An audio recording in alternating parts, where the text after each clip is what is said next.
Hello student, আমি তোমাদের dahlia ma'am. আশা করি তোমরা ভালো আছো। আমিও ভালো আছি। সেকেন্ড সেমিস্টারে তোমাদের সঙ্গে আমার পরিচিতি হয়েছে। তোমরা অনেকেই আমাকে চেনো, যারা আমার প্রিয় ছাত্রছাত্রী রয়েছো, তারা আমার ক্লাস করেছো। আর এবারও ঠিক থার্ড সেমিস্টারে যে সিলেবাস রয়েছে সেটাও সম্পূর্ণ করার দায়িত্ব আমি পেয়েছি, আমাকেই দিয়েছে স্যার তোমাদের। তো আমি চেষ্টা করব থার্ড সেমিস্টারের সম্পূর্ণ যে সিলেবাস রয়েছে সেটা খুব সহজভাবে তোমাদের সামনে তুলে ধরার। এবং তোমাদের এই পার্টে যেটা রয়েছে, মেজর 3 পার্টে যে সিলেবাসটা রয়েছে এবং যা যা রয়েছে সিলেবাস, সেগুলো সেই সংক্রান্ত ভিডিও তোমাদের আগে দেওয়া হয়েছে। আশা করি তোমরা বুঝতে পেরেছো। যদি কারো কোনো প্রশ্ন থাকে তাহলে অবশ্যই আমাকে জানাবে এবং বিষয়টা ক্লিয়ার করে নেবে। দেখো, আজ আমি তোমাদের সামনে যে বিষয়টি নিয়ে আলোচনা করব তা হলো তোমাদের থার্ড সেমিস্টার মেজর বেঙ্গলির মেজর 3 পার্টের থেকে যে একেবারে প্রথমের দিকে যে আলোচনাটা আছে সেটা। দেখো, সেরকম কিছু নয়, সিলেবাস কিন্তু খুবই সোজা, খুব ভালো মতো বুঝতে হবে। যে জায়গাগুলো বুঝবে না অবশ্যই আমাদেরকে বলবে, আমরা চেষ্টা করব আরো সহজভাবে সেই জিনিসটাকে তোমাদের সামনে তুলে ধরার। এবং দেখো, থার্ড সেমিস্টারের বেশিরভাগ পার্টি তোমাদের কি বলতো, ভাষা বিজ্ঞান, ভাষাতত্ত্ব, ছন্দ, এগুলো নিয়ে। তোমরা তো দেখলেই আগের যে বিষয় ভিডিও রয়েছে সেগুলোতে। তো মেজর 3তে তোমাদের ভাষা বিজ্ঞান এবং ভাষাতত্ত্ব থেকেই সম্পূর্ণ আলোচনা রয়েছে।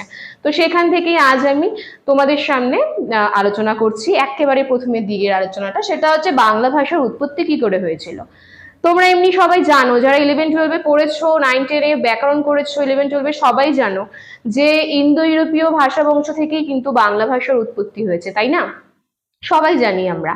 তো তবুও আমাদেরকে জানতে হবে যে বাংলা ভাষার উৎপত্তি স্থলটা কোথা থেকে, মানে কিভাবে বাংলা ভাষা এলো। ঠিক আছে, আমরা যে কথা বলছি উঠতে বসতে বাংলা ভাষায়, এই বাংলা ভাষাটা কোথা থেকে এলো, এর উৎস কোথা থেকে, কতগুলো ভাষার মধ্য দিয়ে, শাখার মধ্য দিয়ে এই ভাষাটা আমাদের সামনে এসছে এবং তারপর আমরা কিন্তু এই ভাষাটাকে ব্যবহার করছি।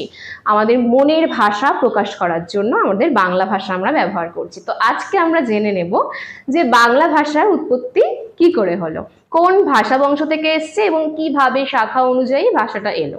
দেখো, ভাষাতত্ত্ব, ভাষা বিজ্ঞানের প্রথম একটা বিষয়, সেটা হচ্ছে বাংলা ভাষার উৎপত্তি। বাংলা ভাষার উৎপত্তি প্রথমেই বলবো ইন্দো ইউরোপীয় ভাষা বংশ জানতে হবে। ইন্দো ইউরোপীয় ভাষা বংশ কিন্তু আমাদের প্রাচীন একটি ভাষা বংশের মধ্যে পড়ে এবং এই ভাষা বংশ কিন্তু আমাদের দুটো ভাগে ভাগ হয়ে গিয়েছিল, একটা কেন্তম আর একটা হচ্ছে শতম। তো দেখো, এখানে কেন্তম শতম আমি লিখে দিয়েছি। আমি আগেও তোমাদের সেকেন্ড সেমিস্টারে যখন ক্লাস নিয়েছি বলেই দিয়েছিলাম যে আমি যখন ক্লাস করাবো অবশ্যই ক্লাসটা মনোযোগ দিয়ে শুনবে এবং চেষ্টা করবে যে খাতা কলম নিয়ে বসার, ঠিক আছে? তাহলে আরো ভালো হবে। দেখো, ইন্দো ইউরোপীয় ভাষা বংশ দুটো ভাগে ভাগ হয়ে গিয়েছিল এই ভাষা বংশটি, একটা হচ্ছে কেন্তম আর একটা হচ্ছে শতম। এবার শতম যে রয়েছে শাখাটি, এটি আবার 4টি শাখায় ভাগ হয়ে গেছে। যারা মনে করো ভারতে রয়েছে, ভারতের সবাই ভারতীয়, যারা ভারতীয় ভাষা ইউজ করছে, ইরানে যারা আছে ইরানীয় ভাষা ইউজ করছে, মিশরে যারা রয়েছে তারা মিশরীয় ভাষা ইউজ করছে এবং আরবে যারা রয়েছে তারা আরবীয় ভাষা ইউজ করছে। তো আরবীয় ভাষা, এই 4টা শাখা আমরা দেখতে পেলাম শতম থেকে চলে এসছে এবং এর উৎস হচ্ছে একটা ভাষা বংশ, সেটা হচ্ছে ইন্দো ইউরোপীয় ভাষা বংশ। এরপর আমরা দেখতে পাচ্ছি যে ভারতীয় যে শাখাটি রয়েছে, এই ভারতীয় শাখাটি ঠিক এই সময় আমাদের ভারতবর্ষে কিন্তু আর্যদের আগমন হচ্ছে, ঠিক আছে? এবং আর্যরা আসার পর একটা ভাষার মিশ্রণ দেখা যাচ্ছে এবং সেই ভাষার মিশ্রণের ফলে আগের ভাষা এবং আর্যদের ভাষার মিশ্রণ হয়ে একটা নতুন ভাষা সৃষ্টি হচ্ছে আমাদের মধ্যে, সেটা হচ্ছে ভারতীয় আর্য ভাষা। এটা কিন্তু আর্যরা ভারতে আসার পরই হচ্ছে। ভারতীয় আর্য ভাষা আবার দুভাগে ভাগ হয়ে যাচ্ছে, কেননা আমাদের পৃথিবীতে যত রকম মানুষ রয়েছে প্রত্যেকের মুখের ভাষা কিন্তু এক নয়। আমরা একটা ভাষা বলতে বলতে সেখান থেকেও আরো অনেক ভাষার সৃষ্টি হয়ে যায়। বিভিন্ন বিভিন্ন মানুষের ভাষার ধরন এক একজনের এক এক রকম, তো বৈশিষ্ট্যগুলো আলাদা হয়ে যায়। সেক্ষেত্রে কিন্তু অনেক ধরনের সংকট শব্দ ব্যবহার করি আমরা এই ক্ষেত্রে। তো ভারতীয় আর্য ভাষা দেখতে পাই যে দুটো ভাগে ভাগ হয়ে যাচ্ছে, একটা হচ্ছে প্রাকৃত আর একটা হচ্ছে সংস্কৃত। অনেকে বলে যে বাংলা ভাষা সংস্কৃত থেকে এসছে। দেখো, সংস্কৃত থেকে এসছে বলাটা নয়, আমরা যেরকম তৎসম, অর্ধতৎসম, তদ্ভব এইগুলো যখন পড়েছি ক্লাস 9-10-এ, তখন আমরা জেনেছি এবং শব্দ ভান্ডার যখন পড়েছি তখনও জেনেছি যে সংস্কৃত থেকে অনেক শব্দ বাংলায় ঢুকেছে এবং এখনো পর্যন্ত সংস্কৃত থেকে অনেক শব্দ বাংলায় ঢুকবে। তাই বলে এই নয় যে বাংলা ভাষা সংস্কৃত থেকে এসেছে। বাংলা ভাষা আমরা দেখতে পাচ্ছি ভারতীয় আর্য ভাষা যখন এলো, আর্যরা ভারতে আসার পর, তখন কিন্তু প্রাকৃত এবং সংস্কৃত দুভাগে ভাগ হয়ে গেছিল শাখাটা। এবং প্রাকৃত থেকে আমরা দেখতে পাচ্ছি যে প্রাকৃত ভাষাটা পরবর্তীতে একটা বিকৃত রূপ লাভ করছে, এবং এই বিকৃত রূপ লাভ করার সাথে সাথে এই ভাষা শাখাটি আবার দুভাগে ভাগ হয়ে যাচ্ছে। যেরকম মাগধী প্রাকৃত আর একদিকে গৌড়ীয় প্রাকৃত। দেখো, মাগধী প্রাকৃত আর গৌড়ীয় প্রাকৃত থেকে ভাগ হয়ে যাচ্ছে দুভাগে, এবং এখানে দুজনের দুই রকম অভিমত রয়েছে।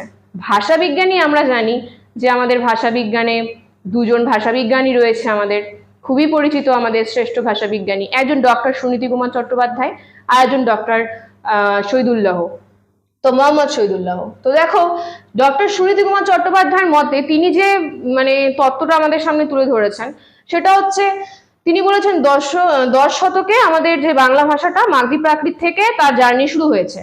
এবং মোহাম্মদ শহীদুল্লাহ যে রয়েছে, তিনি আবার আলাদা অভিমত দিয়েছেন।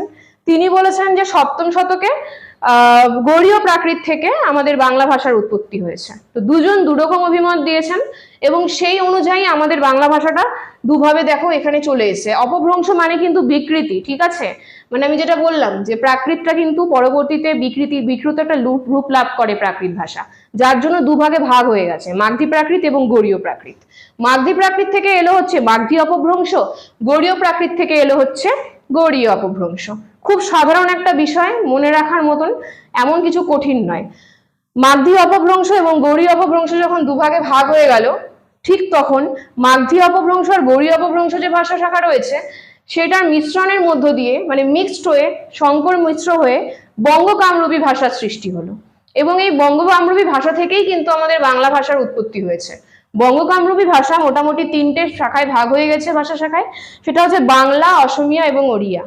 একেবারে সম্পূর্ণ ক্লিয়ার স্পষ্ট ভাষায় বলে দিচ্ছি যে মাগধী থেকে কিন্তু আমরা প্রাকৃত থেকে কিন্তু আমাদের মাগধী আসছে, মাগধী অপভ্রংশ, এবং তারপর কিন্তু মাগধী অপভ্রংশ এবং গৌড়ীয় অপভ্রংশ মিক্সড হয়ে দুটো ভাষা এক হয়ে একটা নতুন ভাষা সৃষ্টি হচ্ছে, সেটা হচ্ছে বঙ্গ কামরূপী, এবং সেখান থেকে 3টা শাখা বেরিয়ে বাংলা ভাষা চলে আসছে। তো এইভাবে কিন্তু ইন্দো ইউরোপীয়, একেবারে প্রথম থেকে সূচনা থেকে দেখো ইন্দো ইউরোপীয় ভাষা বংশ থেকে কিভাবে বাংলা ভাষার উৎপত্তি হয়েছে, পুরো ছকটা কিন্তু তোমাদেরকে মাথায় রাখতে হবে। এখান থেকে যাই কোশ্চেন আসুক না কেন, তোমরা যখন এটা মনে রাখবে এই ছকটা, সবটাই তোমরা উত্তর দিতে পারবে। এবং এখান থেকে কিছু কোশ্চেন, কি কি কোশ্চেন আসতে পারে তোমাদের, কি কি প্রশ্ন তোমাদের ইম্পর্টেন্ট, সেগুলো নিয়ে আমি পরের ক্লাসে আলোচনা করব। ভয় পাওয়ার কিছু নেই, ধীরে ধীরে ধীরে ধীরে সমস্ত ক্লাস আমরা কমপ্লিট করব। আপাতত আমি তোমাদেরকে মেজর 3 যেটা পার্টটা রয়েছে, ভাষাতত্ত্ব, ভাষাবিজ্ঞান, সেটা আগে কমপ্লিট করব।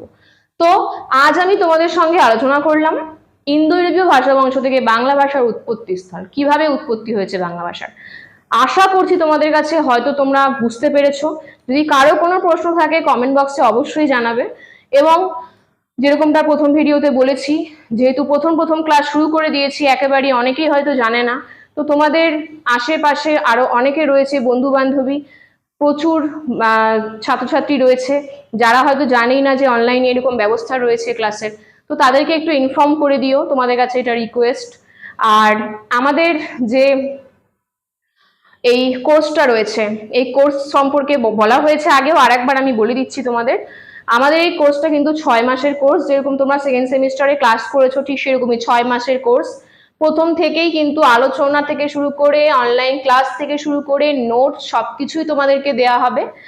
এবং তার সাথে সাথে কোর্স ফ্রি যেটা রয়েছে, কোর্স ফিস কিন্তু তোমাদের আগের থেকে একটু বাড়ানো হয়েছে, মানে বুঝতেই পারছো সিলেবাস অনেকটা বড়। 6 মান্থ ডিউরেশন রয়েছে, 1199 তোমাদের ফিস রয়েছে, 1199 টাকা, ঠিক আছে? আশা করছি তোমরা আমাদের সহযোগিতা করবে, আমরাও তোমাদের সাথে আছি। আশেপাশে সমস্ত বন্ধু বান্ধবীদের একটু বলে দেবে যে ক্লাস কিন্তু শুরু হয়ে গেছে। আর যারা প্রথম থেকে ক্লাসে ছিলেন না সেকেন্ড সেমিস্টারে, তাদের পরবর্তীতে কিন্তু অসুবিধা হয়েছিল কয়েকজনের, তো সেই জন্য বলছি প্রথম থেকে ক্লাসগুলো মনোযোগ দিয়ে করবে। তাহলে সকলকে জ্ঞানজ্যোতি কোচিং সেন্টারের তরফ থেকে অভিনন্দন জানিয়ে আজ আমি আমার ক্লাস শেষ করছি। ভালো থেকো, সুস্থ থেকো।